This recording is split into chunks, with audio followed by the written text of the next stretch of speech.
And he's loose again. Edwards off and running. Puts it back down to Edwards. They hand it off to Johnson. Boise State has won. Right now, and they take a downfield shot. And the catch is made.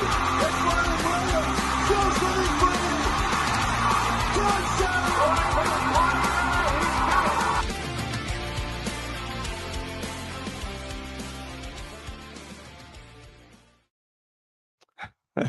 All right, everybody, welcome.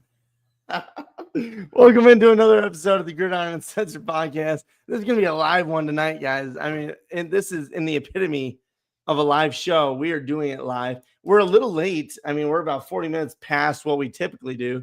So I do apologize for that. But on account of me and my family being out, we were having some beverages. We were out eating pizza. Blake still isn't in tonight. It's just going to be a wild ass winging it tonight, folks. Trevor's on that gummy action, baby. We're making it work. Trevor found more buttons, so we're going to have fun. And honestly, it fits because what a crazy weekend of college football this was. What a fun weekend of college football this was. Absolutely. From Friday on, it has been nothing less than like just insane. First, you heart pounding stuff right there. I mean, Thursday night we had East Carolina take down Army. Look, we said it preseason, maybe keep an eye out for Army, but I did not think that they were going to be as good as Navy. And I'm an Army guy. I mean, Trevor and I are both Army. We're Army. He's queen of battle. I'm king of battle. That's just what we do. And if you don't know what that is, that's infantry and field artillery, respectively. And look, we said it. Army sucks. It is what it is. But they did beat Kansas State. Sorry there, Colton, wherever you're at. I think you're drunk at the Kansas City game, but it doesn't matter. Army, you got to figure it out, boys. You got to figure it out. Do better. But East Carolina, you were part of our team that we said, hey, keep an eye out for these guys. This is a team that can really challenge in their conference. So keep an eye out for them. Hauser's been playing really well. And then you go into Friday, Trevor. And look, people say, oh, you're Florida State haters. Listen, I owned a jersey of Florida State back in the day. My high school is Florida State colors. I don't know. We're not haters. I don't know what that was. That's a man screaming. That's what it sounded like. But listen, we're not haters, but it is kind of funny. Okay. Virginia comes in and smacks you around on the ground. Okay. It was crazy to watch how dominant they were on the deck. Taylor was running like a madman. Now, Castellanos still had a good game. We'll get to it later, but still, Florida State goes down to Virginia. Yep. TCU, a number 24 team, goes down to Arizona State, and then Houston. Early, they were looking good. They kind of a struggle game against Oregon State, but they still pulled away 27-24. Poor Oregon State, I swear to God. This is a team that I thought really was going to have at least a couple of wins early, Trevor. Mm-hmm. They're 0-5. Malik Murphy has got to feel like absolute dog shit. Listen, again, this is going to be a crazy show. Part of it's because, I've been drinking. Some of it is because of Trevor's on the gummies. He's got back pain. He's an infantryman. What do you expect? But Trevor, how are you feeling looking at this week? And before we get into these games from Pick'em and all that stuff, give me a little synopsis of this week. Sure. Here we go. Is that artillery coming in? Yes.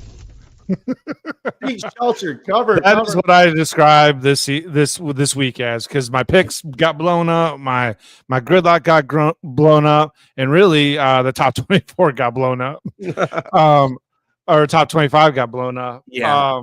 From everything top to bottom, I thought the Georgia-Alabama game, that could be honestly, if both teams kind of hold serve for the rest of the season, that could just be a precursor to potentially a rematch in the SEC championship game if they both play as well as they did the other night. I agree. Last night, I mean. Yeah. LSU, they are what we thought they were. So whatever. They have been good job, Ole Miss. Good job, Ole Miss. Good job. The last couple of weeks, it's been evident that they've got offensive struggles. Yes. And people are saying it too. And looking at some of the deep passes, is a quarterback hurt, Trevor? He looks it. He don't look right. But then again, I know you have not had respect for the quarterback position there. I feel like I'm the wrong person to ask about Nussmeier because kind of feel like he's been the same way for a whole last season, really. I get what you're saying. However, that you're looking at some of these deep passes, and there's one that stands out incredibly. I can't remember the time and place, but it was a deep shot into the end zone, and it was short. Like, it looks like he put everything that he had into this pass, and it still was short. People are saying he's hurt. Nobody else is accepting the fact that he is, but it looks like it. It's bad. So I dropped LSU largely in the top 25, and we'll put that out tomorrow. I don't have the graphic again. We've been out all day. It's a Sunday, man. We got families. Shit's going on. Check the socials for our top 25 and everything else. Yes, like it'll happen when it happens, but it'll be there, and you'll see. I mean, some people we've had talk about Florida State and their rankings. LSU though is one that I dropped pretty big. I don't know how the other guys are going to do, or like Trevor, what you would do with them. Blake, I'd have to double check, but still, Texas and LSU are teams that I just have not been impressed with. Offensively, defensively, sure, they've got talent, they've got guys, but offensively, I'm not feeling it. And if there's injury at the quarterback position, and you can see it in the way they throw it, like something is different. It is not the same as what we saw last year. So it's just something that is in my mind when it comes to LSU, and I just don't know. Trev, for the rest of it, when you're looking at, these top games, the Georgia game was a tight one. Mm-hmm. There was a 4th down conversion late, or really in the early 4th quarter, that people are questioning Kirby Smart. What do you think about that? It was like 4th and inches, 4th and 1. They tried to hurry up. They tried to get there. The execution was bad, but the play was there. Mm-hmm. Do you fault them for that, or should they have just gone for the field goal? What do you think? Man, I mean, the woulda, coulda, shoulda, woulda, or whatever. You know what I mean? 2020, man. What? Hindsight's 2020. It's so hindsight is 1000% 2020, and I can sit here and critique Kirby Smart all day long, but I'm sure. I mean, I would imagine if you looked up the numbers on a 4th and short like that, on the odds of you making it as opposed to not making it, probably are in favor of the offense. Yeah. As far as maybe the Power 4 schools go. So I don't fault them for it. Shoot, I love aggressive offenses. I don't mind I'm here for it. So what I will say is that definitely look, it's situational dependent, right? So he felt with the flow of the game and the way the game was playing is it was a necessary move. I don't fault him for that move, simply because of how the game was playing out, is that it became more of they got taken to the woodshed a little bit. Georgia did in the first half, but in the second half, I thought that they got their back into the swing of things, and knowing that they were already behind, I feel like whatever. I mean, I respect the decision, and I'm okay with this decision for sure, Brendan. Yeah, well, let's go ahead, Trevor, and talk a little bit of top 25 before we get into more of these games, just because, again, my brain's foggy as fuck from drinking. I had some heavy lagers tonight, boys, and we're trying to make it work, but I don't advocate for it, but it just happens. We're having a good time. And when I'm looking at this top 25, Trevor, from the AP, just pulling it up on the net, Ohio State's number 1. I get it. I understand it. Oregon jumped nice 4 spots in the number 2 slot after beating Penn State. Miami's sitting at number 3. And I feel like that top 3 is really understandable. I feel like everybody's kind of got them in some sort of way as a top 3. And then after that, it just turns into this hodgepodge of, we don't know. You've got Ole Miss jumping up 9 spots in the number 4. I kind of felt similar in my rankings. Oklahoma's up at number 5. Texas A&M at 6. Penn State dropped only a few down to number 7. Their 4th quarter turnaround really secured them, I think, in the top. Because I had a moment, Trevor, where this game was so lackluster offensively for Penn State. I was like, this team doesn't even deserve to be in the top 25. I mean, it's disgusting the way that Aller or Aller, however the fuck you say his name, James Franklin. I mean, they handicap this Penn State offense at times. Yeah, they do. But then they figured it out for a minute and they got back into the game. So I was like, you know what? If this is what they can be, I'll support them still being top 10. You've got Indiana still up in the top 10. Now, at number 8, Texas is creeping around. I dropped them personally, Trevor, because their offense has been really nasty. Sure, they beat Sam Houston. Wow. And then you got Alabama shooting up pretty nice 7 spots after beating Georgia. Do you have any feelings on the top 10, Trev? Like, should Penn State have been dropped completely? Does Alabama deserve that after losing? I think Penn State earned the right to be outside the top 10. Personally, yeah. I think they earned that right for sure. It was ugly early, man. It was ugly. Look, I mean, I don't want to pretend like I know what the committee or whoever comes up with these rankings, if they even do the eye test. Yeah, because I would venture to say that nobody watches all of these games. But especially the AP voters, they've already said the AP voters. They've said it. So yeah, and they have said it before. So where I fall down on this, Brendan, is I'm good with it. I'm good with I don't know if I'm good with A&M being all the way up there, but I understand why.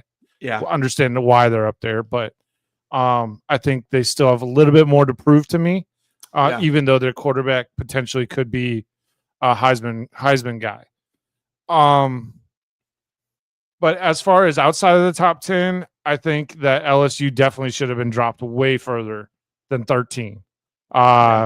There's no way that they are in the top 15 after that performance over, I believe at the time, Ole Miss was 18. Yeah, they were like, I think they were like 15 or something like that. I'd have to double check. They were in the teens though, right? I'm not remembering that wrong, I don't think. Yeah, they were like 13 or something like that. Yeah. So yeah, I think that LSU should have been dropped. I also thought I thought, yeah. So I definitely don't think a swap at that juncture is warranted. Yeah. For LSU. I think that they should have been dropped, and some other people. That being said, I would say that the teams that performed the best were the ones that didn't play, honestly, this week. I said that myself. What a great weekend to have a bye week. It really seems to be, right? Because it was just like what could happen did happen this weekend. Now, this week, I aptly titled, "Well, that happened." So I will say, a lot of these teams went on the road. Yep. And I will commend them for it. You go on the road. I don't care what conference you're in, what week it is. When you are on the road playing in conference games, struggles can happen. And if you can survive that, I will give you props. Some teams did not survive road battles. Florida State. I mean, let's not kid ourselves. There's a reason you drop back 10 spots and you're behind Alabama, who you beat. And there's a reason that game day is not there. I may not agree with it, but there's a reason. So that's kind of what I'm looking at. And when I look at other teams that went on the road, Georgia Tech barely survived Wake Forest. You know what I mean? Texas A&M, Georgia Tech looked like they should have lost that game. They should have. They got lucky, but they won it. It does, in the end, they got the dub. Yep. But then you look at, Bama goes on the road at Georgia and they survive late. I mean, LSU, they went on the road, they lost. You're going to drop. There's these things matter. These types of games matter, and who you lose to matters. How you lost matter. A lot of these were tight games. A lot of these were tight battles, and I respect the guys that go on the road and can win in a tight situation. Indiana, even on a game at Kinnick Stadium, people will shit on the Big Ten. Oh, it's Iowa. They haven't been able to score lately. They haven't been able to. Trust me, I understand, but I don't give a fuck. Mm-hmm. That is a tough place to play. Kinnick Stadium is always a dagger in somebody's soul. and Indiana found a way late to win that game. I'll give them their props, Trevor. And with you talking about the away games, home games, things like that, Penn State specifically, yes, having a night home game, a whiteout at home, and you still cannot utilize that to your advantage against a very good Oregon team is and I'm going to throw it up here because Allard did not play good, in my opinion, most of that game. yeah. And Jared, in this particular instance, is correct. He does make you want to pull your hair out. But Jared, I will say that let's pump the brakes on criticizing other people's quarterbacks right now. At least he doesn't throw prayers up into the end zone for interceptions. Listen. Man. So we'll talk the pump Florida the brakes. State game soon. Pump Pump the brakes. I promise we'll talk the Florida State game too, because I'm going to come to the defense of Tommy Castellanos. I'm not. I will not defend that kid. Nope. I know you won't. The only thing that he's good for is running. He's got some talented legs. He's got some talented wheels, but that's about it. I do like his legs. They're beautiful legs. But there's no way any Florida State fan can say that they're happy with his performance that game when he threw it up not once, not twice, but 3 different times as a prayer. There was a lot of prayer shots. There was a lot of prayer shots off his back foot. I'm sorry, but that's just that they ain't going to get it done. So we'll talk all about this, Trev. Let's get into some of our games real quick from our pick'em. Yeah, let's pull up the pick'em real quick. Unfortunately, out at I now. So pick'em not horrible, but not great. The bonus game saved me from going 6-4. I picked the Iowa State game to win, which shocked me because again I've not been very supportive of Iowa State and their rankings. I feel like they've just kind of been getting by, but they really dominated this game against Arizona. And we'll talk about that maybe in a little bit. But again, they just beat the shit out of them, so maybe we won't. I don't know. To start it off, though, that's true. It was an early week game, Arizona State, TCU, and I like Arizona State. I thought that they would be playing Baylor in the Big 12 championship game, and what we've seen so far, Baylor, they've been playing well, but it's just not enough. But in conference, it's still possible. They did lose to Arizona State. But when you look at the end of this game, Trevor, Hoover threw another pick. There was 2 interceptions on the game.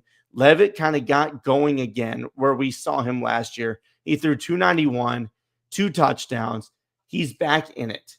Yep. So you've got this team from Arizona State that's playing in these tight games. They're taking these tight wins. They had 500 yards of offense and only won by 3. That's a bit concerning to me. But when you look at, 25 first downs, they had a ton of penalties, both of them TCU. Hoover and them are right in it, Trevor. Yeah, I mean, what do you feel about them?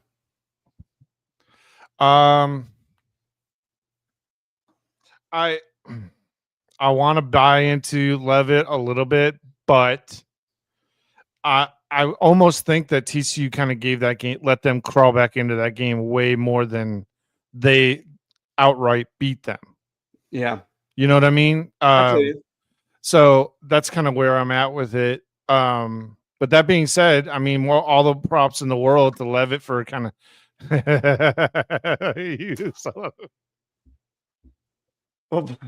what's going on? Blake's in. Look at the chat, bro. Bro, look at the chat. Oh, Lord. Not Jared bringing up. Here we go. The all man right. was on. I'm sorry. Hey, listen, this is a live show for all of our people listening. Obviously, you're in. If you're not able to comment, please join us on Facebook or go to our YouTube and you can comment. And have fun. And we can see you on the comments. For some reason, if you're watching on Twitter, we can't see your comments on StreamYard. I don't know why. You're more than welcome to try and message Twitter, but I'll pull it up. Just pull it up. Pull it up. Jared, why are you bringing up Bryce Underwood when the man had a bye week? Is he living in your brain rent free tonight? How much did he pay to be in that dome tonight? Respectfully, of course.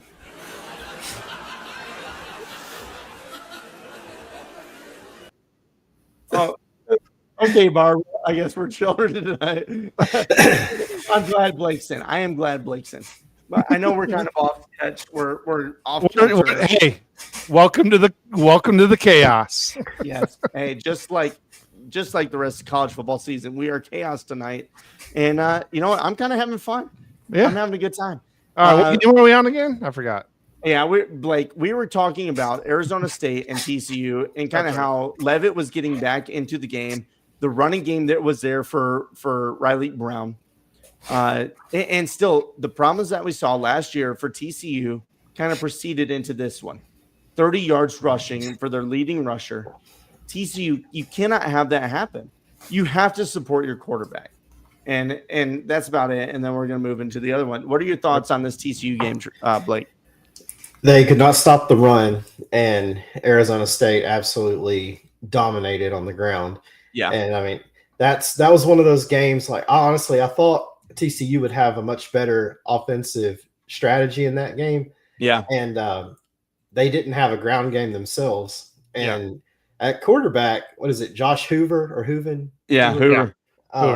Hoover.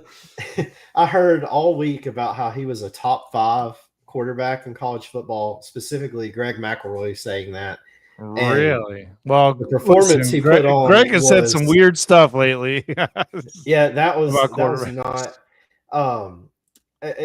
He may look good against inferior competition, but it did not show against Arizona State. And when you give up yards on the ground like they did to Arizona State, it's very difficult to win a game. Yeah, you can't have that. And that's something that we pointed out in the preseason for TCU is if you can't run, it's going to be another problem. I think they're going to have a fine season, but it won't be what they wanted. There's a lot of TCU fans that are expecting more this year, and it's not happening. So we shall see how they move forward.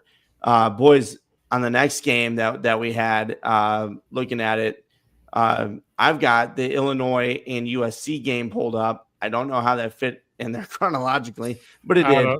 Well, and look, Maeva had 364 passing yards, but still he had the one interception. Altmaier had a solid game.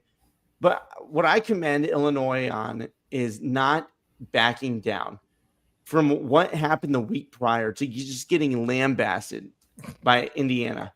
I mean, just getting wrecked and destroyed. Everything, every word that you can describe them, they got wrecked in the nicest way possible. They were able to come out and find a way late to win against USC. What did you feel about this game, guys? I mean, the running game really wasn't there for Illinois, but Altmaier handled his business.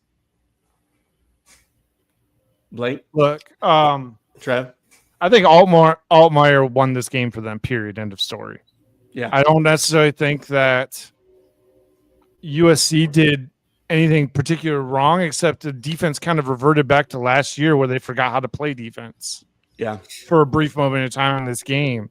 And once again, USC has gone back to a team that you do not know what you're getting week to week.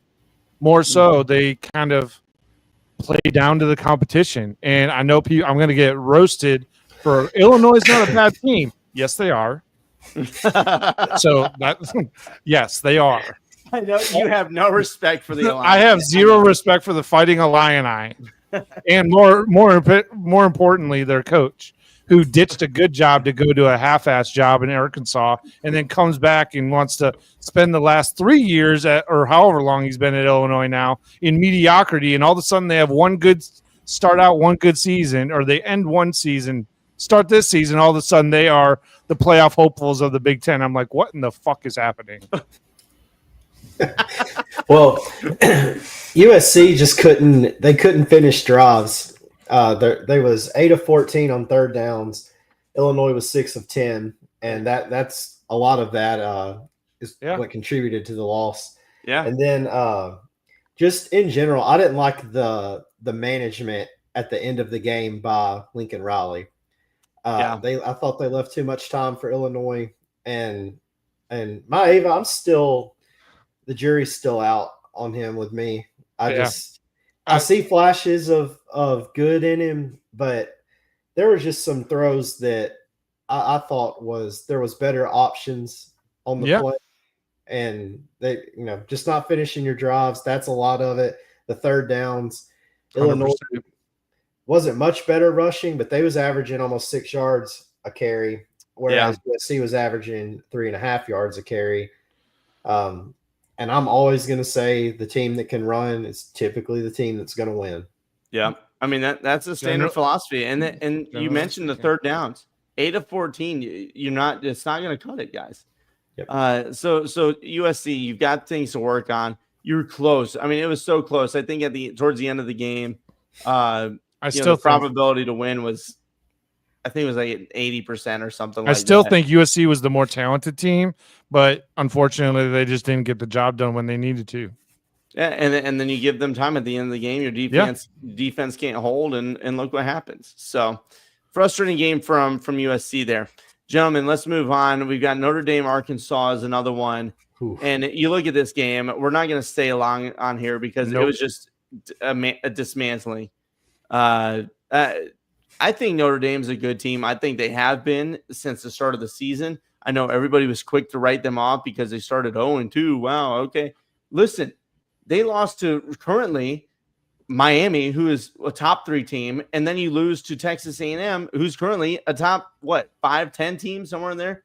Mm-hmm. I needed to go back and look at the AP poll, but they've lost in tight games to good teams.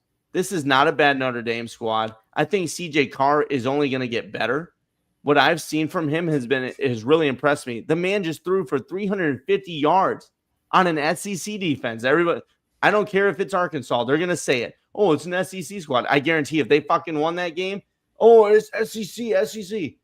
It would have happened. This guy just threw for 354 as a freshman.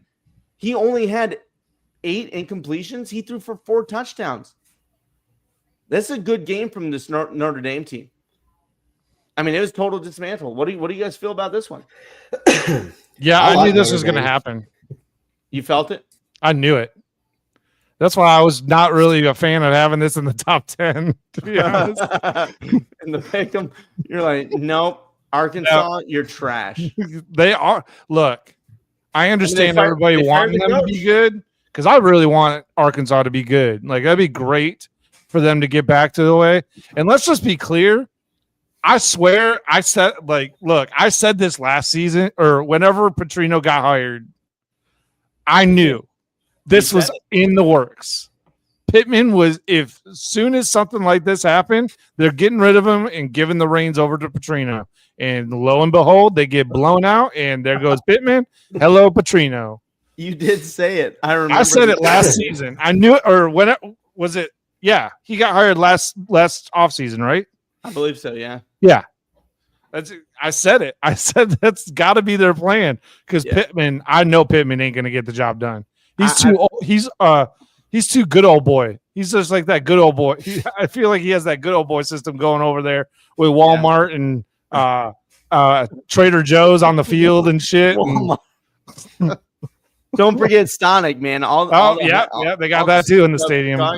All the souped up trucks rolling coal at Tell me you're Southern without telling me you're Southern. You got Walmart and Trader Joe's and Sonic at your football stadium. If you're not blaring a train horn at Sonic at midnight, you're not really Southern. So that's something. Blake, what do you think about this Notre Dame game, man? It's exactly what I expected. I didn't expect it to come through the air like it did. Arkansas gave up almost 300 on the ground to Memphis. So I expected Jeremiah Love and Jadarian Price to go in 150 apiece. Yeah. And, I mean, they still did well. Love tore him up pretty good regardless. Yeah, I mean, both of them did. Jadarian Price was averaging almost 7 yards a carry. Yep. Love was almost at 5. And but then over 600 yards of total offense. I mean, you're going to lose. And that was exactly what I expected to happen.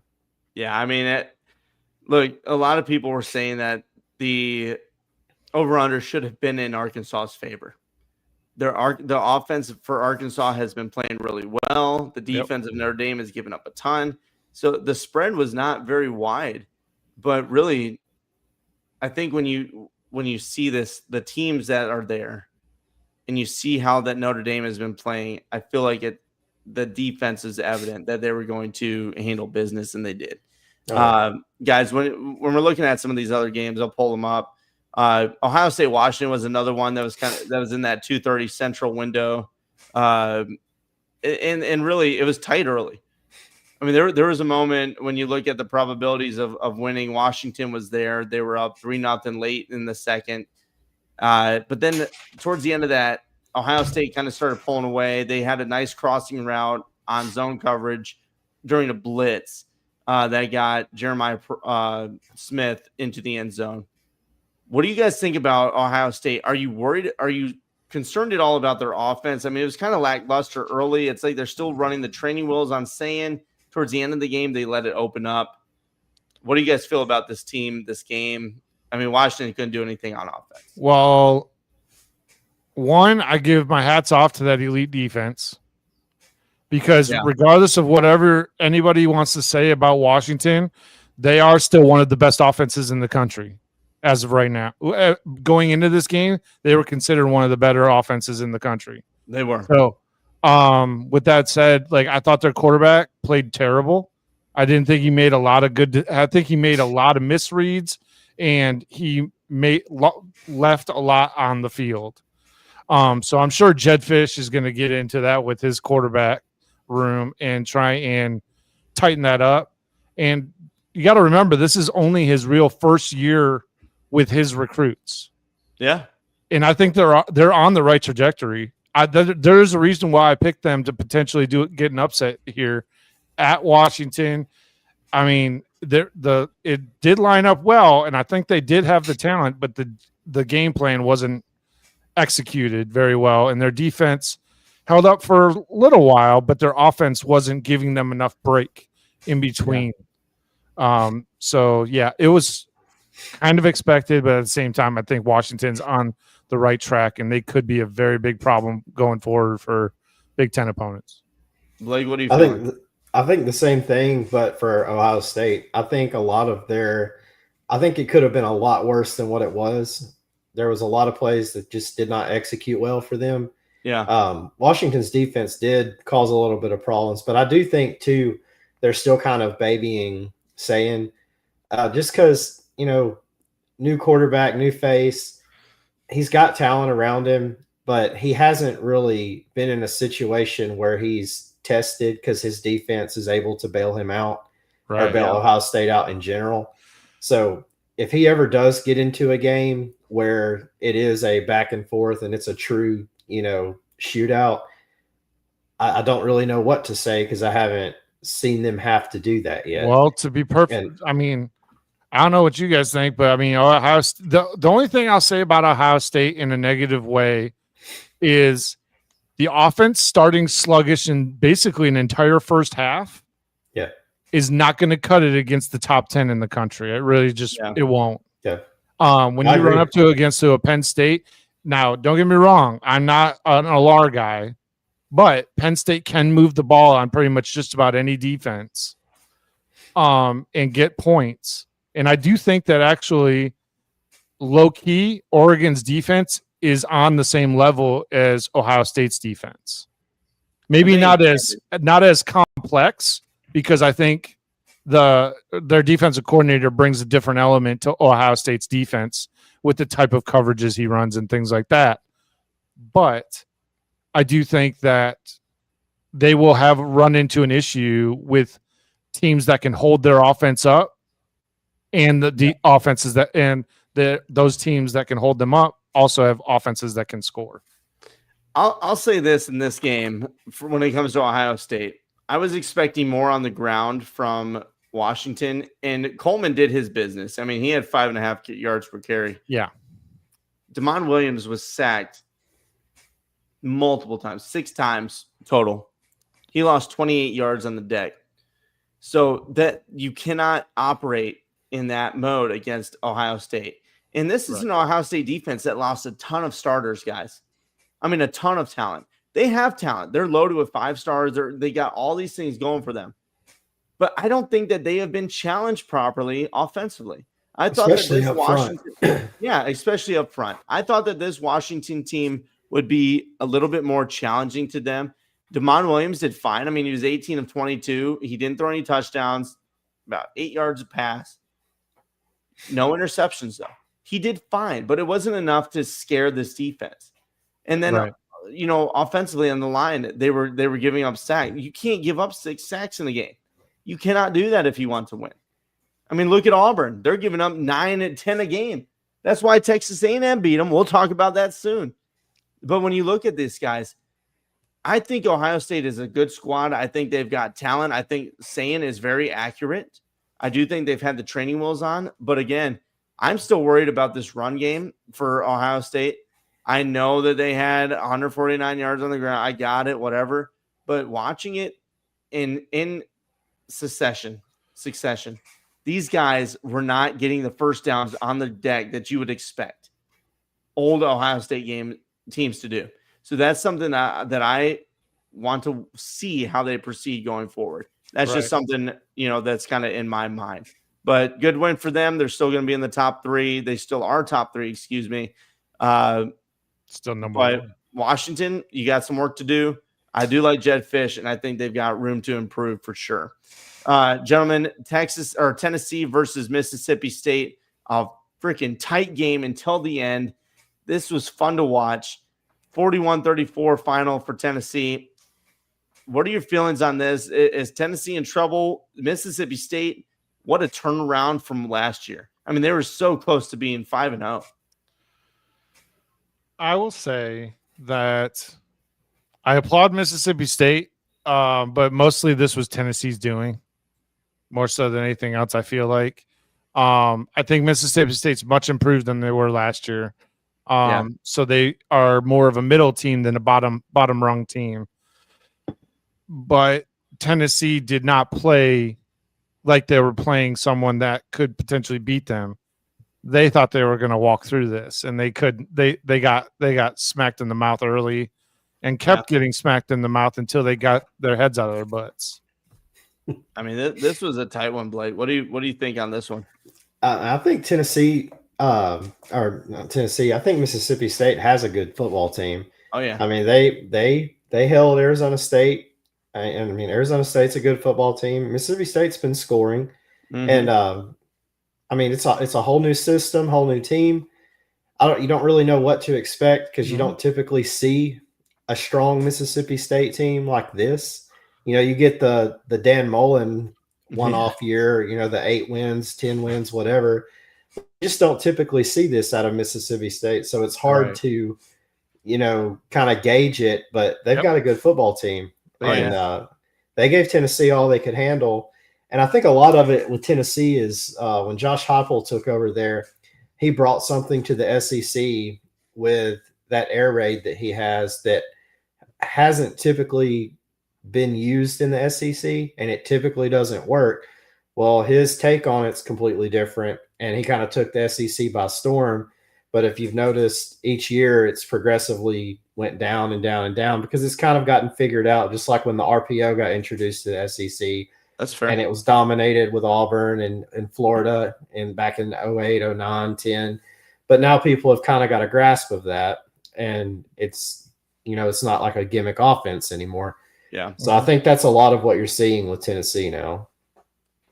Yeah, I think that's fair. And I mean, you look at the penalties, it's kind of sloppy game. I mean, each team had 6 for 60 and 71 respectively from Tennessee to Mississippi State. I mean, Tennessee did almost put up 500 yards of offense again, but again, this thing was down to the wire, went to overtime. It was close, and Shapen was right on it. I mean, this is a Mississippi State team that had it down within the 3-yard line. Mm-hmm. But a slip from Shapen, bad pass, whatever. This could have easily gone Mississippi State's way. So I don't think we need to put them out, to pasture yet when you're talking about this team in the SEC, and they might upset somebody, guys. Mm-hmm. Like people cannot take them lightly. Moving forward, Tennessee, you got some things to work on defensively. Let's talk a little bit about the Oregon-Penn State game, guys. Top 6 battle, I guess you'd say, because Oregon was number 6 at the time. But when you looked at this game, it was a defensive struggle early. The offense for Penn State, again, I don't know what they're doing. Like, I don't know if they're afraid. Like, they're just like, we're going to lean on our defense and just hope to God things handle themselves. Aller's going to do his thing eventually. But it took until the fourth quarter for Penn State to really push themselves into the category of we're going to fight for this game because Oregon they had it. I mean, Oregon was at this point where, I mean, they were going to walk away from this. It was going to be a blowout. 17-3. So what do you guys feel about this? James Franklin and them lose another game against a top opponent. They just can't seem to get it done. What are you guys feeling on these teams? It's on brand. It's on brand for Penn State for sure. It is. Yep. I mean, listen to the numbers, boys. James Franklin currently at Penn State is 1-15 against top 5 opponents, 4-21 against top 10, 15-30 against top 25. Mm-hmm. He is 4-17 versus Michigan and Ohio State. He's got 1 year, I think it was 2016, that is propping him up when he won that Big Ten championship. Outside of that, it's been the same old. Well, I'll say he's also getting propped up by the fact that they went a little bit further in the playoff than what even I thought they would last year. Yeah. That they just made it to the playoff gets him probably a little bit of leeway. Because Penn State, they are not, for whatever I think about Penn State, they are not a knee-jerk reaction university.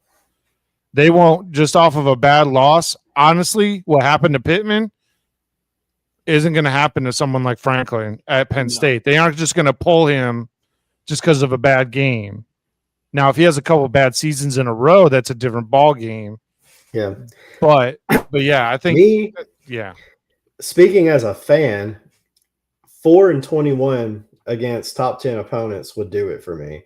I mean, for a coach that does not beat top 10 teams, he spends more time in the top 10 than any other coach I've ever seen. And I don't understand how that happens when you don't win those games. It just screams to me Frank Beamer. And I'm, especially with a historic program like Penn State, I'm upset.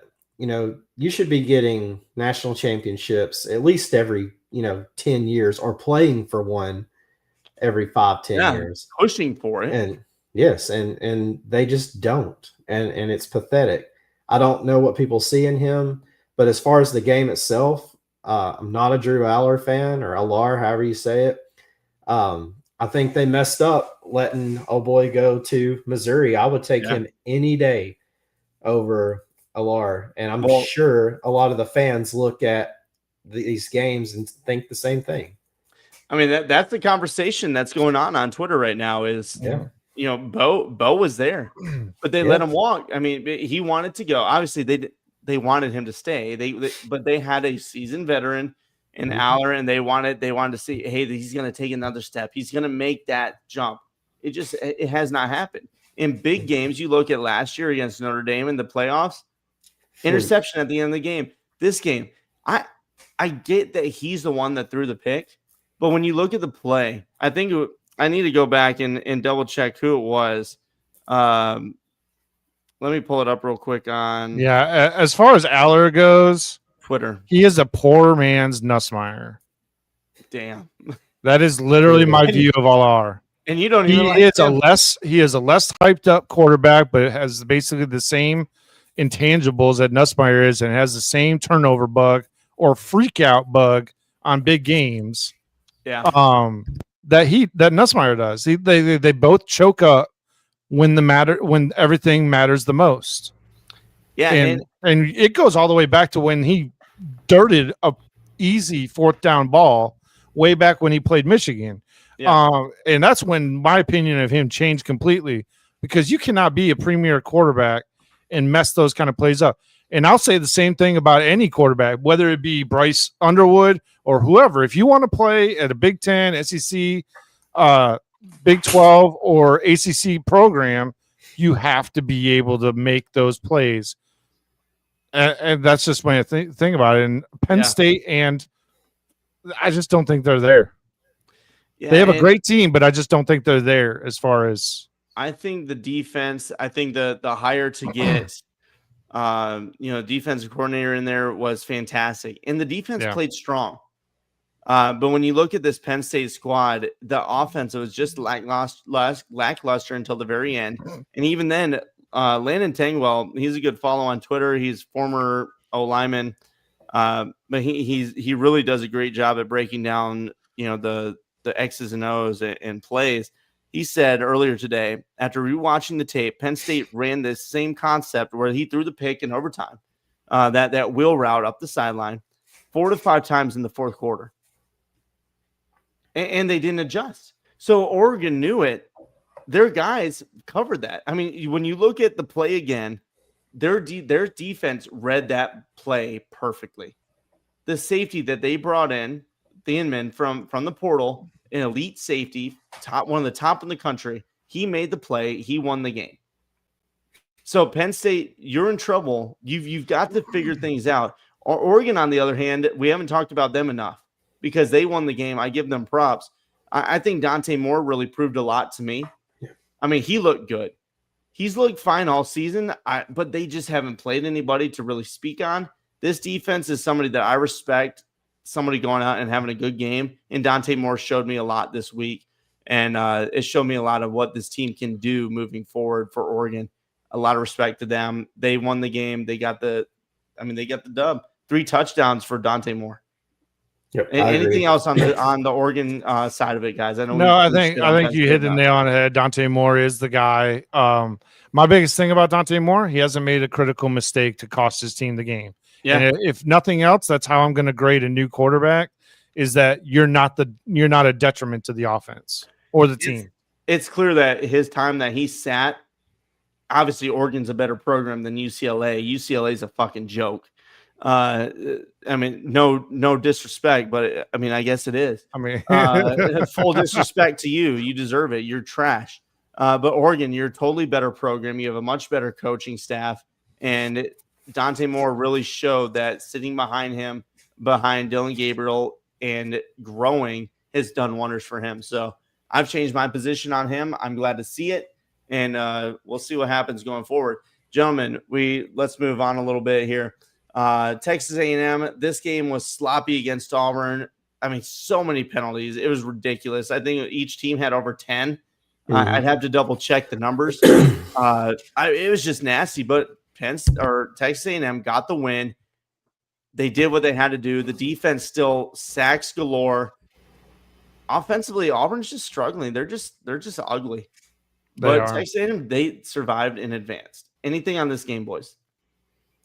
Auburn's offensive line is horrible. Jackson Arnold holds the ball too long. Receivers can't get free. Defensively, Auburn's not bad.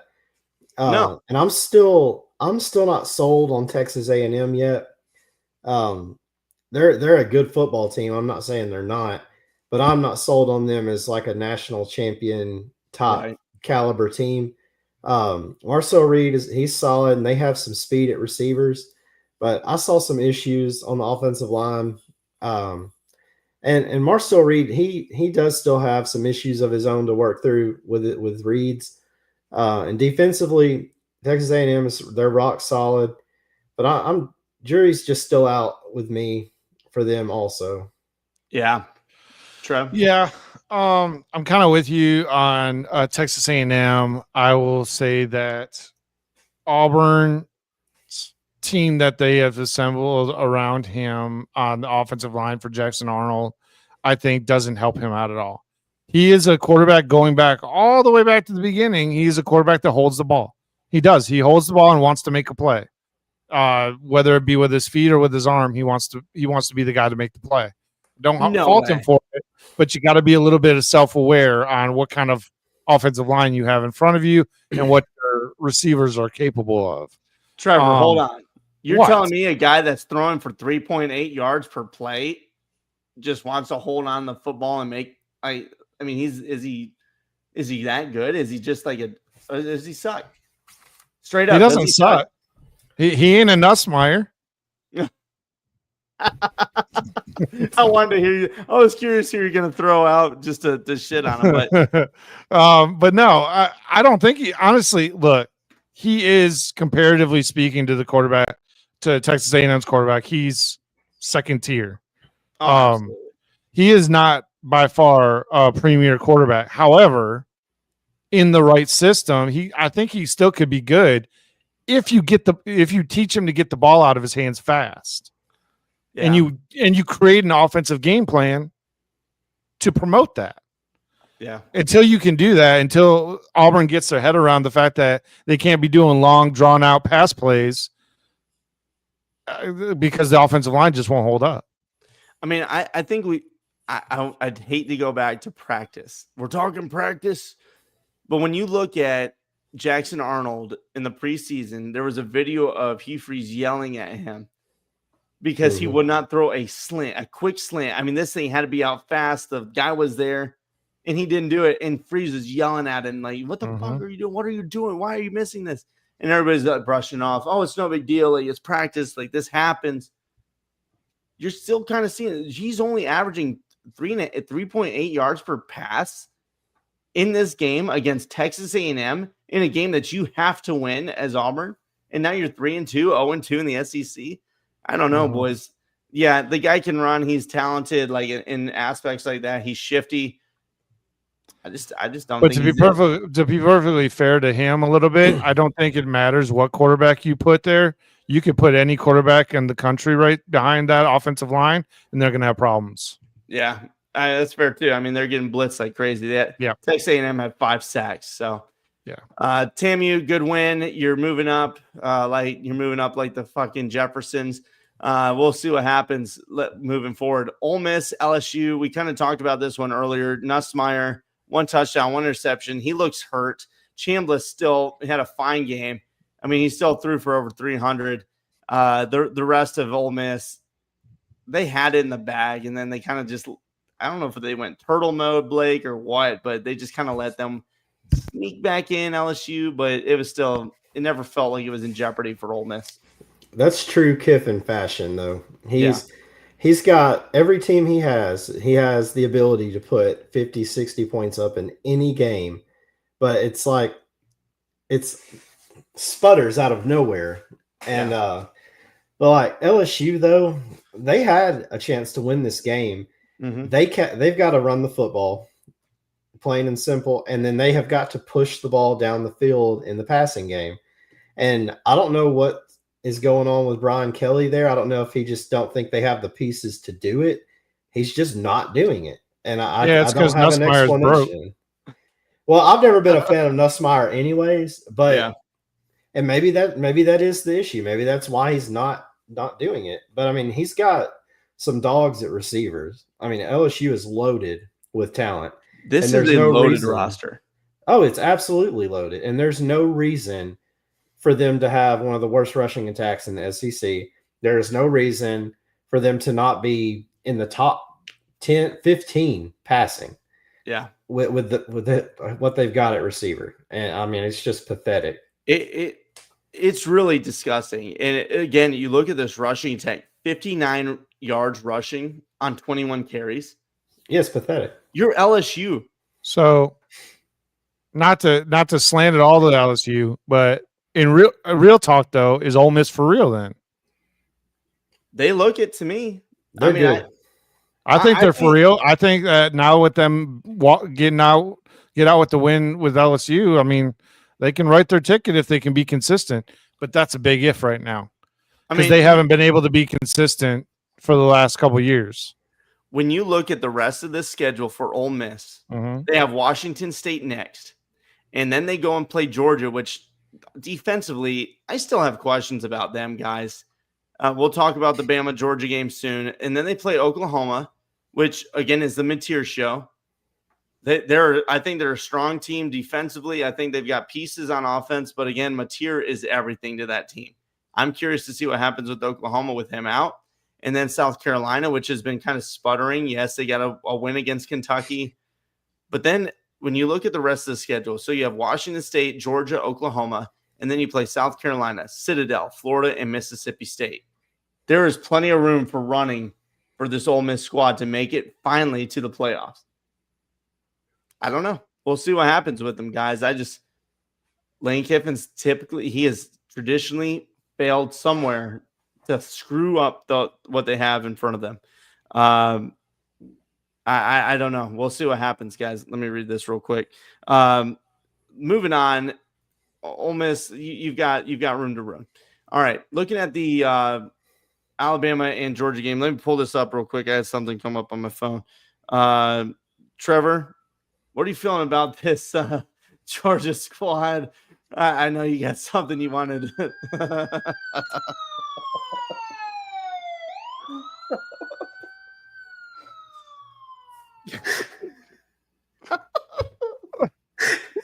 That's the sound of the police.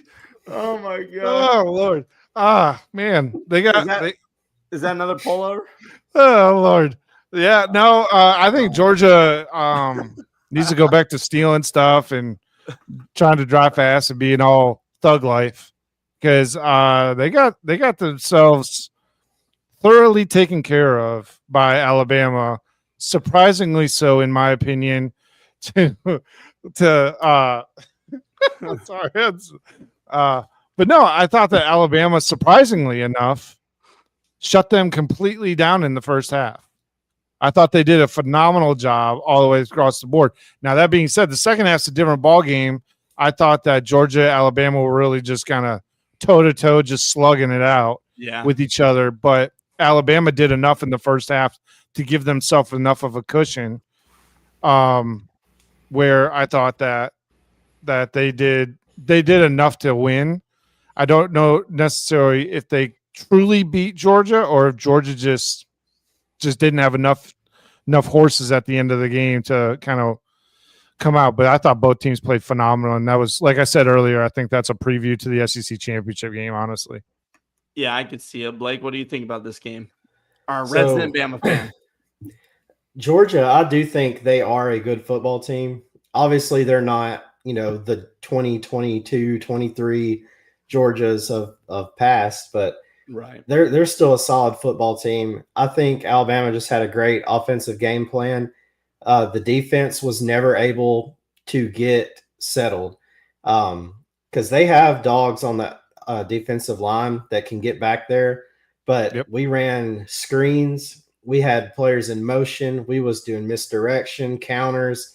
There was multiple trap runs, and it makes it very difficult for a defense. You're scared to blitz. You're scared to back off and play zone. Right. And, we created a lot of mismatches, and especially in that first half. Second half, Georgia come out. They really committed to the run. And that is what I think is Alabama's biggest issue, is defensively stopping the run. And every game we've had trouble with that. And Georgia really exploited it.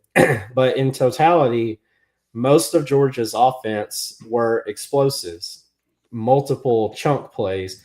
There was not very many drives where they just demoralized Alabama and took it to them. They were usually, yes, I agree. It was Barbara. Yes. The second half adjustments were good, but I just think offensively for Georgia, but defensively, they didn't really change much, but they couldn't. I think Alabama kind of had that. They had a really good offensive game plan for Georgia's defense, and there wasn't really much they can do. And in that third quarter, it could have been worse than what the score showed. We really failed on executing some plays in the third that were there, and Ty made a couple of bad throws that stalled the drives. But overall, Alabama has improved drastically from week one, which I don't ever think was a question of talent or anything. It was just that the willpower, and which should have never been an issue to begin with. Yeah. But more or less your quarterback needed to mature a little bit underneath being the starter. Well, Ty's never really been an issue all season. I thought he played timid at the first two games of the season, 100%. I did not think that they let him loose until probably last week, maybe this game even. I thought this game he was free and clear in playing loose for the first time all season. That's from my look at it. I thought he was actually playing well. I'll say in that first game, there was times. And in control, I should say. That'd probably be a better way. He was in control of everything that was going on. In the Florida State game, our offensive line was atrocious. Yeah. And then the receivers, the drops that they were having, especially Ryan Williams. I mean, he's He leads the SEC in drops, and I think he's like 5th in the nation in drops. Yeah. With 13 now after that game. Mm-hmm. But I was gonna say I don't think it's necessarily that Ty played timid as much as it was the offensive line failing him in the week 1. But like week 2, he didn't even have an incompletion. Right. And then week 3, I mean, I think he's only got like 20 incompletions on the season or 25, something like that. I think he's like I can't remember the exact stats. I think it's like 25 or 26 incompletions on the year. He's got the highest passer rating in college football, I'm pretty sure. Well, I mean, they played Louisiana Monroe in week 2, so like I don't really like. Okay, I guess 17 is great. First 2 real games. Let's just go with that. Yeah, but I get what you're saying. At the Florida State game, they worked Bama over. Yep, and they were getting after that O-line, and Ty at times he looked freaked out. But then there was times that he delivered nice passes. Yeah, I'm not saying he's not a good throwing quarterback. He is 100%. It's just now this particular game specifically. Oh, he looked comfortable. He looked comfortable.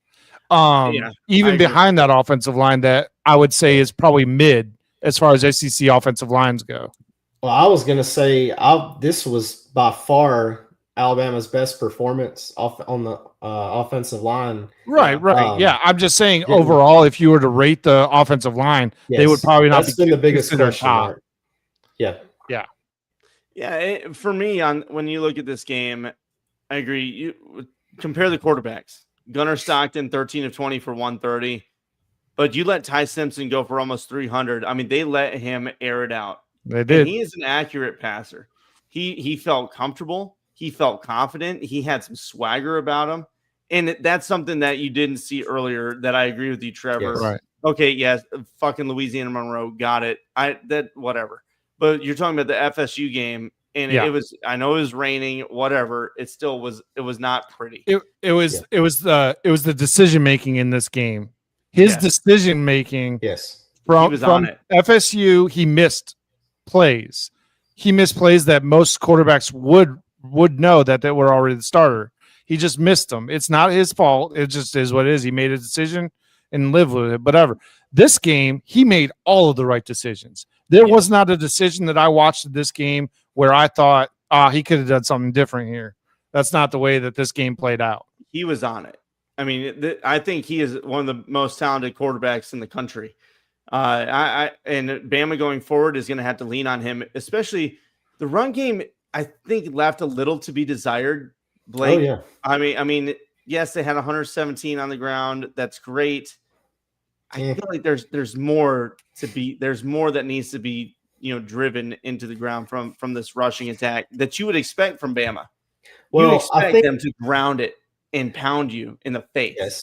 Well, I think a lot of the desire for that is just based on history with Bama. But one thing, too, we have to understand is there are a lot of things, perimeter plays that we do that are considered passes. Yeah. So they don't go down as rushing stats because we do a lot of sweeps that are tosses. That's fair. To like Jeremy did a couple, Ron Williams does a couple. We'll line Jam up out in the slot.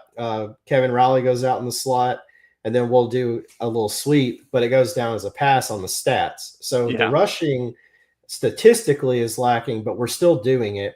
And the type of scheme that Ryan Grubb runs is a lot of short to intermediate passing to set up the deep ball. So it's a lot of it's just setting up plays more so than trying to get the stat. And that's just something Bama fans are going to have to get used to. And I'm okay with it. I like our system we're running. I think that's fair. And I'd say, for this game, when you look at it again, it was a tight battle. They won. Bama won in the passing tag. Georgia clearly won on the ground. I mean, Bowens had 12 carries for 119. I mean, he ate you guys alive. But when you look at some of the coaching decisions, people are questioning. We talked about it a little bit earlier on. Was that fourth down play late or early in the fourth quarter, down a field goal. I think it was 4th and inches. They went hurry up and they couldn't get it. Yeah. I don't mind a coach being aggressive with that much time left on the clock. You want to score a touchdown. Field goals don't always win you games, guys. So I can't really judge that. I probably would have taken the points in the field goal, but I can respect the play. If the team executed, there was so much room off the right side there. But you're running behind freshmen. You're running behind young guys. So for Georgia, clean up some things. I think Georgia's going to be fine moving on. But let's roll on, guys. We've been on this for a minute. I think this is going to be a battle that we might see later in the season. Trevor's already said that as well. Quickly on Indiana and Iowa, Mendoza went off again. He did his thing. He did throw one interception, but at the end, he stepped up, threw a pick. Gronowski, he got hurt in the game. He's threw one interception, but he's been better than what he has been earlier in the season. The penalties really weren't there.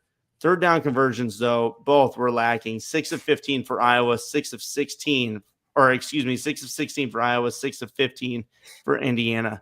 What do you guys feel about this? It's a tough game at Kinnick. Doesn't matter how this team is. Their defense always plays well. Anything about these teams, Indiana, I mean, they're showing themselves to be able to win in tight situations. Indiana's got a good football team. Yeah, they're solid. They're solid. Any team that can do that to a Fighting Illini team that's middling, and make them look really bad, and then at the same time, make me question a lot of things about what I know or what I thought I knew. But yeah, no, I think Indiana's phenomenal, and they got another little gem in Mendoza, honestly. Oh yeah. After this is a tough game to win, coming off of a win like last week. It was a trap game. You're on the road. You're hyped up. Iowa's coming off of it. I mean, it's and Iowa's defensively at home. They're just tough, no matter who they're playing. Yeah. And I mean, Indiana, Kurt Signetti said it. Look him up. He wins. You know who you think that I being am? said, I am, or whatever. Who do you think you are? I am. What do you guys think? Do you think Signetti's going to be quartered heavily this offseason? Oh, absolutely. Like to the point where he would be tempted. I mean, unless Indiana shows out the more Indiana don't got the money to compete. Like if I don't know, they got some money. If Arkansas comes a calling, I promise you, Arkansas can pony up way more money. Hey, Liz, I'll say the northern teams like that, they've got that NIL backing. They've got so many donors and alumni. I could see it. I could see Indiana ponying up, and they've done it in the portal already. Yeah, they will sell out to keep him. Yeah, I mean, I believe. Look at what they've done. That would be incredible for them to keep Signetti. But good win for Indiana on the road. Again, we value teams going on the road and winning. It's tough to do. I don't care, what week it is. If you were playing a conference game on the road, that's a tough win. And you'll take what you can get, survive in advance. Real quick, our last one that was on Pick'em, Arizona versus Iowa State. Oof. Arizona got lambasted. They got beat down. They got smacked around. Iowa State showed me a little bit more this week. I don't know how much I value Arizona. They were playing well. They're 3-1, whatever. But Iowa State and Rocco Beck, I've always liked Rocco. They got a little bit more going this weekend. They got the big spread in the win. So, guys, anything on this one before we move on to the Florida State-Virginia game? I was more impressed with their defense. I thought Arizona would be able to put some points up. Yeah. I thought it was going to be closer, too. I mean, the spread, I think, was 4.5. Let me double-check my notes. It was 6.5 when I had it written down, pulling up on ESPN real quick. It was 4.5 at game time. It was 4.5 at game time, 6.5 when I wrote the notes down on the book. So it even moved closer to to Arizona by kickoff. So I don't know. Interesting to say. Iowa State, you're moving up a little bit, surviving and advancing. I don't know if they're really the 14th best team in the country, but they're winning games. So you got to reward them. Yeah. Real quick, is that Barbara? Yes, I believe that is correct. To my count, there are 4 major openings as it stands right now. And who knows what we'll get. I would imagine that we're going to see a few more open up before it's all said and done. Florida will be opening up. Yeah, they'll probably be opening up too. So UCLA. this should be interesting. Yep. UCLA, Virginia Tech, OSU, and now Arkansas. Yeah. Damn. But Arkansas, I feel like Petrino is just going to take it over. Yeah, Petrino will take over. This might be a really crazy coaching carousel this year. I'm excited to see what happens. I'm really curious on Brennan. I know we talked about it on the preview, but I'm really curious on Oklahoma State on who they go with. If they go with the low tier guy, I already know that just means it's a budget hire. And they're just trying to keep it minimal. They're not going after anybody. Crashing on Oklahoma State and their NIL ability. I don't think it's as severe as people are saying in the Twitter spheres. So we'll see. We'll see. I mean, it will tell you a lot about who they hire as a coach. It will. Frankly. I agree. Let's hit real quick before we shut her down tonight, guys. Virginia, Florida State.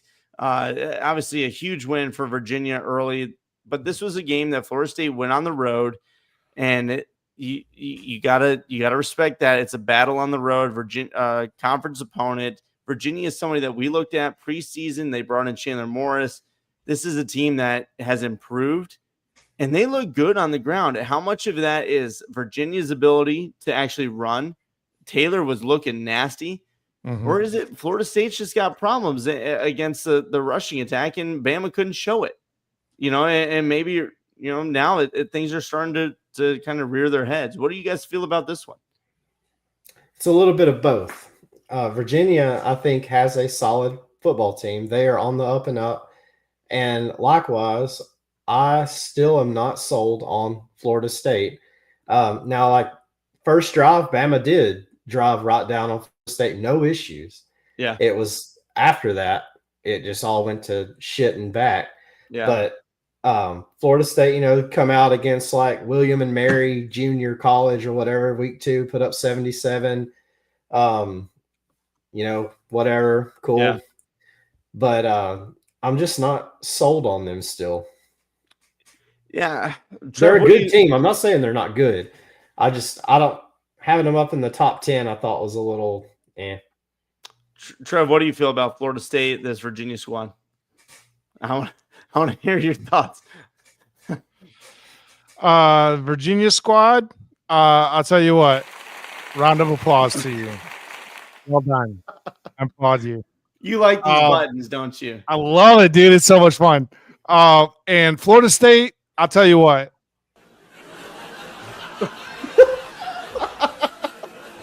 Oh my God. It's like a sitcom. It's phenomenal. So here's my thought on this. It's really Florida State. You screwed the pooch on this one. You basically gave it to them. You didn't come in taking them seriously. You once again played down to your competition and choked the shit out of your own season away in one game. So a little stat that I did not know during this game popped up. And it was that the winner of this game had a 43 to 45% chance of going to the ACC championship game. The loser drops down to 10%. I just wanted to say that was an interesting. I made a note of that when I was watching the game because I was just like, that's an interesting stat. So we'll see how the rest of the season plays out. But believe it or not, Virginia was a must win for Florida State, and they choked it the fuck away. Yeah. Hey, listen, I give Virginia props. I mean, Chandler Morris, he did throw the 3 picks. The one was at the end of the half, if I remember. It was a really nice read from the cover 2 situation there at FSU, the way they were running that. The cornerback read it well. He dropped into coverage and picked it. But outside of that, I think Chandler played a really solid game. Jamari Taylor, though, I mean, he was just on it. And even with Xavier Brand, he had a good game too. The run game was on it. And when you look at Castellanos, I think he still had a good game. I know that he had the 2 picks, but there was still hope, I think, for this Florida State squad. Yeah. They had 250, almost 260 on the ground. This isn't a bad team. They got caught on the road. They lost a game that they should have won. They definitely did take it seriously. You could just tell. If you want the respect from, especially after last year, people are going to shit on you, Florida State. Anytime you lose, they're going to be like, oh, look at what happened. Here it is again. It's happening already. You see it. Castellanos, though, he's much better than what we had last year for Florida State. Even that last pass I think it was to Robinson. I mean, he layered it in perfectly. It was a beautiful pass. The bobble all the way to the back of the end zone. It was there. The win is there. So Florida State, you're close. You got a couple things to figure out. The running game looks good. You may be close, and Brendan may be right, but guess what? Next week you get Miami. So you really shit the bed on this one. Before we go, there is one thing that we need to address, and y'all may have done it before I got on, but that is the targeting penalties. We have not touched on something has got to change in college football with targeting, and this is just my personal opinion. I think that the ejections need to go away unless there is clear intent, and just go back to personal fouls. You know, giving them a 15-yard penalty. Yeah, and say you get 2 in one game, then you're ejected. Yeah. But this 2 minutes into the second half, and you've got to sit the rest of that half, and then the whole first half of the next game is ridiculous. And then there's no, despite the rules changing every year, there is still to this day no clear indicator of what targeting is. And it's sad because every announcer says something different. Every referee looks at it differently. It's the 6 inches on the crown, or you got to be leading. Well, he didn't launch. Well, you know what? I mean, it was the hairline. What? Yeah, it's insanity. So 2 things. We'll talk. And then it doesn't get called in other instances. It does not get called the same way across the board. I know people hate this man because he destroyed the integrity of the game and from advanced scouting. I don't give a shit. Connor Stalions put out earlier today, and I agree with him. There needs to be different criteria when it comes to targeting. I agree. Yes. I'd get rid of ejections almost completely, unless you're clearly launching and leading. I mean, unless the guy does a Superman with his head down, looking straight at the ground. If there is clear intent to injure someone, kick him out. Aside from that, 15 yards. Break it down. I mean, there needs to be like an incidental, like make it an accident, 5-yard penalty. Or what you could do is, Blake, I like your idea of the 15-yard penalty, but you could also make it a spot foul if it's more than 15 yards. Yeah. Oh, yeah. If it's egregious enough and you call it a personal foul, it's a spot foul. So if it happens down the field, like say a wide receiver streaking down and he gets laid out, but it's more of a targeting, not an ejectable offense, then it's a spot foul. Yeah. And I do think that NCAA needs to go to spot fouls with certain things. Maybe not pass interference because it gets called way too much. Yeah. I mean, PI is frustrating, but targeting thing, something's got to give because this has been bad. And you look at the Barham play, which I think is the most egregious of the year so far that we've seen, where he tackled the guy with his. I mean, he's 6'5". You know, he hits him with his face mask, and on a quarterback that's not diving, he's not doing anything. He's just stepping back, and they call him. He gets ejected. And then this game, the guy spears him in the fucking dome, snaps his neck back, and they're like, it hit him with the hairline. Oh, that was in the Bama game. The dude jumping on the huddle, straight jumping, launching, lowers the head, hits helmet to helmet, and the announcers don't even mention it. Yeah, which the game was over at that point, anyways. But still, it's like, a targeting play is a targeting play, right? And it's like, at what point is it going to be called? And then, like the Bama player, which I think was targeting, but a lot of people push back on it. But either way, you don't know because it's not clear. Yeah, it's insanity. Targeting needs to be fixed. One last thing, we've got a comment from Jared. I got to bring it up. Not trying to be mean, but you sound stupid. No offense. Y'all forget FSU was a 2-win team from last year. This squad is lightning years better. We beat Bama. Congratulations. But no one really cares. Jared, I agree. You did beat Bama, and you worked them. We admit that. We already admitted that twice tonight, but no one cares because guess what? You just lost to fucking Virginia. I'm sorry. Well, look, no, the thing is, too, every single person on this show just said Florida State is a good football team. Yep. They're a good But squad. you lost to Virginia. If you want to be respected, win these games. And Virginia, look, there is no way that you have 3 turnovers and you still cannot beat the damn team. Yeah. And you were in plus territory 2 of those interceptions, I believe. Listen. Look, at the end of the day, you guys let that game get away from you. Look how Howard started. Sorry, the comments are funny. Jared, I hear you. I do. I really do. Because I agree that win against Bama was good. You drubbed them, but things changed throughout the season. I still, and y'all, we got a comment war. I love seeing this. This makes me happy. But no, those of you on Twitter, join us on YouTube. You got to get on Facebook and YouTube so we can see your comments, because Twitter sucks right now for some reason. I don't know. Jared, I hear what you're saying, but again, you lost to Virginia. Virginia is a team that has not had any respect. This is a team that, as the season goes, maybe that loss will not be as bad. I think this is a good Virginia squad. We said in the preseason, I think that they could have won 7 to 8 games, depending. If you go back and look at our preseason previews, this is a team with Chandler Morris that is dangerous. I agree. And you did beat Bama. Agreed. However, things change. And as week goes to week, or weeks go on and the season progresses, each win and loss will be weighed differently. Florida State's not bad. They are light years ahead. I totally agree. You still took the L. And as far as my percentages, that's not a number I just made up. That is a number off of the broadcast of y'all's game. The loser of that game goes down to a 10% chance to make it to the ACC chip.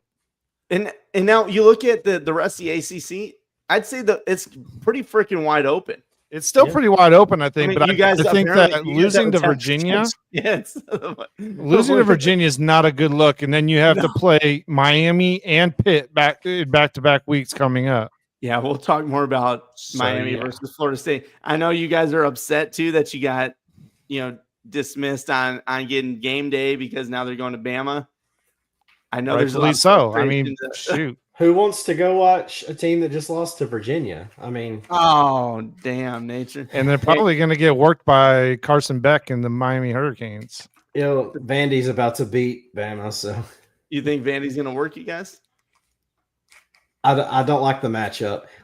Y'all lose to sorry ass big teams yearly. No, we'll put it up there. Hey, who's he talking to? I don't know. I think he's either talking to Michigan or Alabama, and I don't really know which sorry team you're referring to. But, if you haven't won a national title this decade, I don't want to hear it. So, all right, guys, it's time to shut her down. We're starting to go off the rails. Here we go. No, we love off the rails, but it's tired. I'm tired. It's been a long day. I'm starting to get a hangover. This is crazy, but either way, I hope. What a show tonight. We appreciate you guys being here. Trevor has found some buttons that make noises. We love noises. A cheater title. Okay, we're done. If you count watching a freaking video from a goddamn 75 to 100 yards away on an iPhone, okay, we're done talking. Oh, man. Well, I love Connor Stalions. He's a great guy. Everybody, one in a million. I know many hate him. I don't fucking care. It's been a great night. You guys, we appreciate your time. All 38 of you that have been watching steady, it means a lot. Means a lot.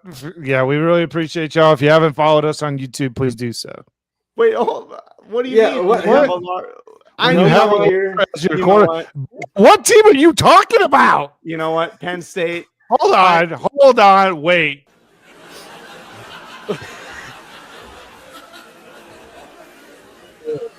Because these comments.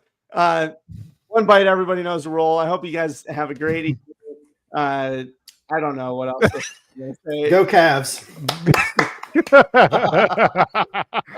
All right, everybody. Hey, have a great evening.